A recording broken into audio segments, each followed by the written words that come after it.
হাই friend, এটা ভাল খবৰ। যিসকল ল'ৰা ছোৱালীয়ে টি ট্ৰাইবৰ পৰা বিলং কৰে আৰু যিসকলে বৰ্তমান ক্লাছ 10ৰ পৰা ক্লাছ 1লৈকে পঢ়ি আছে, মানে প্ৰি মেট্ৰিক লেভেলৰ এটা স্কলাৰশ্বিপৰ আঁচনি আহিছে। আৰু এই স্কলাৰশ্বিপটো এপ্লাই কৰিবলৈ হ'লে আপোনালোকে প্ৰথমতে ৰেজিষ্টাৰ কৰিব লাগিব আৰু তাৰপিছত আপোনালোকে লগ ইন কৰি এপ্লাই কৰিব পাৰিব। আৰু ইয়াত লগ ইন কৰি এপ্লাই কৰিব হ'লে কি লাগিব মই এই ভিডিঅ'টোত সম্পূৰ্ণ বুজাই দিম। আৰু এই ভিডিঅ'টোৰ ডিছক্ৰিপশ্যনত মই ৰেজিষ্ট্ৰেশ্যন লিংকটো আৰু এপ্লিকেশ্যন মানে আপুনি এপ্লাই কেনেকৈ কৰিব এপ্লাই লিংকটো এই ভিডিঅ'টোত ডিছক্ৰিপশ্যনত মই দি দিম।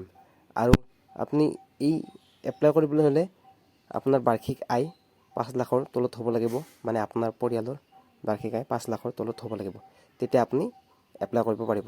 চ' ভিডিঅ'টো আৰম্ভ কৰোঁ। প্ৰথমতে আপোনালোকৰ মোবাইলৰ ক্ৰম ব্ৰাউজাৰটো অ'পেন কৰি ল'ব বা কম্পিউটাৰত গৈ পিনে ক্ৰম ব্ৰাউজাৰটো অ'পেন কৰি ল'ব। তাৰপিছত আপোনালোকে চাৰ্চ কৰিব SIRISH-assam.in বুলি চাৰ্চ কৰিব। তেনেকৈ চাৰ্চ কৰিলে আপোনাৰ এই পেজটো অ'পেন হৈ যাব। আৰু মই যিহেতু ভিডিঅ'ত ডিছক্ৰিপশ্যনত লিংকটো দি দিম, তাত গৈ ক্লিক কৰি আহিব পাৰে।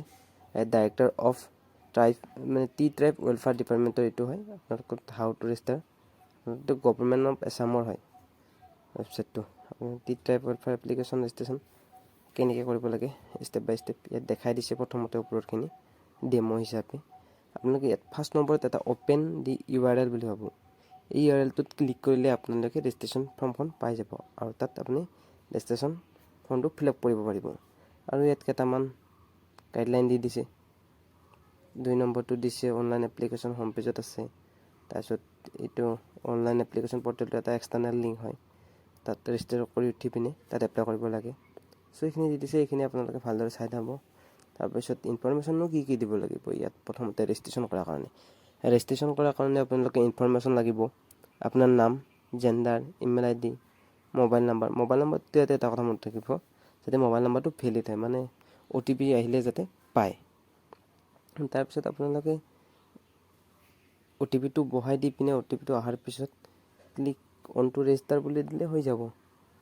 তো ৰেজিষ্টাৰ ফৰ্মখন চাই লওঁ বলক। ৰেজিষ্টাৰ ফৰ্মখন হৈছে আপোনাৰ এইখন। আৰু ৰেজিষ্টাৰ ফৰ্মখনৰ ওপৰতো লিখা আছে যে application are now invited only for pre matric. বৰ্তমান আপোনালোকৰ যিটো স্কলাৰশ্বিপ হয় সেইটো ক্লাছ 1ৰ পৰা ক্লাছ 10লৈকেহে হয়, আৰু হয়তো কিছুদিন পিছত পষ্ট মেট্ৰিকৰো আপডেট আহি যাব। আৰু ইয়াত লাষ্ট ডেট হৈছে আপোনালোকৰ 31 আগষ্ট। আৰু ইয়াত এপ্লিকেশ্যন ফৰ্মখন আপোনালোকে প্ৰথমতে দেখা পাইছে যে ফাৰ্ষ্ট নেম, মিডিল নেম হ'লে যেনেকৈ অনিল কুমাৰ, তেনেকুৱা ধৰণৰ কুমাৰটো মিডিল নেম হ'ব আৰু লাষ্ট নেমটো টাইটেল হ'ব।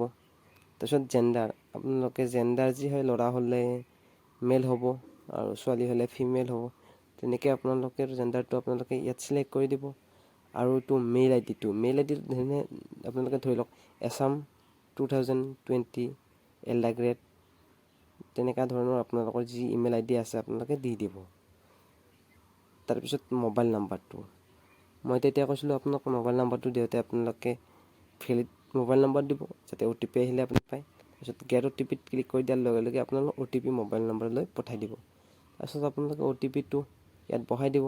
আৰু পাছপৰ্টটো দিয়াতে আপোনালোকে এটা কথা মনত ৰাখিব, যাতে পাছপৰ্টটো ষ্ট্ৰং হয়, মানে আপোনাৰ নামটো দিব, তাৰপিছত #123 বা আপোনালোকৰ এল্ডাগ্ৰেড 2022 বা যিকোনো আপোনালোকে এটা সংখ্যা দি দিব পাৰে। তাৰপিছত আপোনালোকে পাছপৰ্টটো প্ৰথম যি পাছপৰ্ট দিছে তাৰপিছত ৰিপিট পাছপৰ্ট এটা দি দিব। তাৰপিছত আপোনালোকে I এগ্ৰীত ক্লিক কৰি দিব। এইটো অট'মেটিক ক্লিক কৰা থাকে। তাৰপিছত ৰেজিষ্টাৰত আপুনি ক্লিক কৰি দিলে ৰেজিষ্টাৰ হৈ যাব আৰু মেছেজ আহি যাব মোবাইলত। চ' তাৰপিছত আপোনালোকে যদি এইটো এপ্লিকেশ্যন ফৰ্মখন কেনেকৈ খুলিব, এপ্লিকেশ্যন ফৰ্মৰ লিংকটো মই ভিডিঅ'ত ডিছক্ৰিপশ্যনত দি দিম, তাত গৈ ক্লিক কৰিব পাৰে, নহয়তো আপোনালোকে চাৰ্চ কৰি ল'ব পাৰে। তাৰপিছত ইয়াত আপোনালোকৰ আছে type in log in ID বা মোবাইল নাম্বাৰ।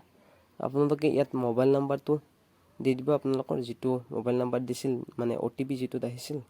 তাৰপিছত পাছপৰ্টটো আপুনি যি পাছপৰ্ট মাৰিছিল সেই পাছপৰ্ট মাৰি আপুনি লগ ইন কৰি ল'ব পাৰিব।